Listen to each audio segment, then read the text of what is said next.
पतलू की माँ एक दिन बहुत बीमार हो जाती है और वो सपने में देखती है कि वो मर चुकी है। उसके बेटे पतलू को उसकी सौतेली माँ बहुत टॉर्चर कर रही है। तो वो अपने पति को बुलाती है और कहती है, मैंने एक बहुत बुरा सपना देखा है। मैंने देखा है कि मैं मर चुकी हूँ और आपकी दूसरी पत्नी यानी कि पतलू की सौतेली माँ उसे बहुत परेशान कर रही है।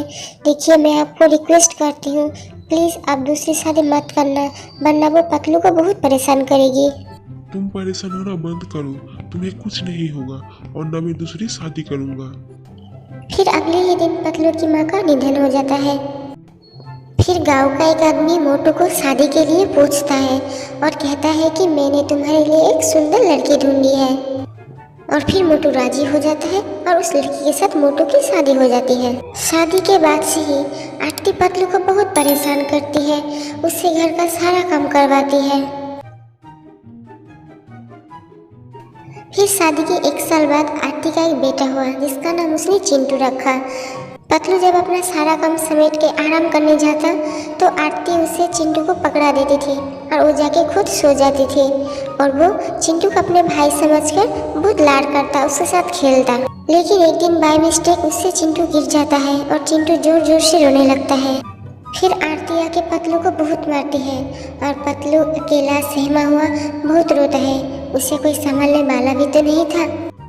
फिर कुछ देर बाद आरती ने हुक्म चलाते हुए कहा, मेरे लिए चाय लाओ। फिर पतलू आरती के लिए चाय ले जाता। पतलू डाइनिंग टेबल पे खाना लगा ही रहा था कि उसका हाथ फिसल जाता है और उससे बर्तन टूट जाता है।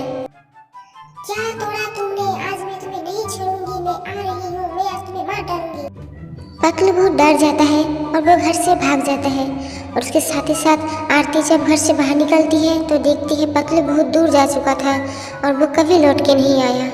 फिर 20 साल बाद आरती बूढ़ी हो जाती है और उसका बेटा चिंटू एक सरकारी दफ्तर पर नौकरी करता है।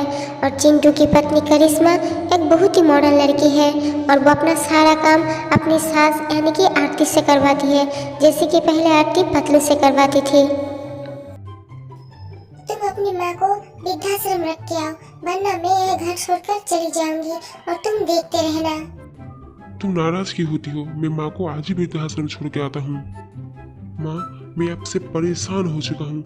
आप बार बार करिश्मा को मॉडर्न कपड़ा पहनने से क्यों टोकते हैं? प्लीज आप मेरे साथ चलिए, मैं आपको वृद्धाश्रम छोड़ के आऊंगा।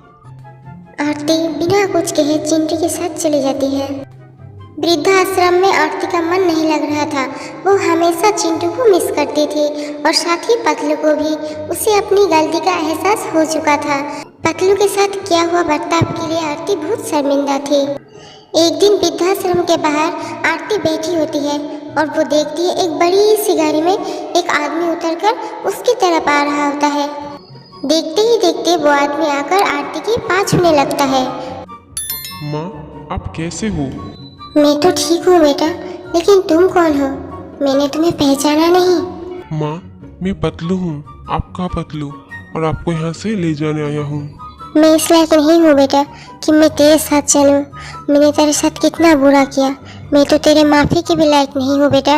माँ, आप सारी पुरानी बातें भूल जाइए और आप मेरे साथ चले। अगर आप मेरे साथ जाएंगी तो ये मेरी खुशकिस्मती होगी।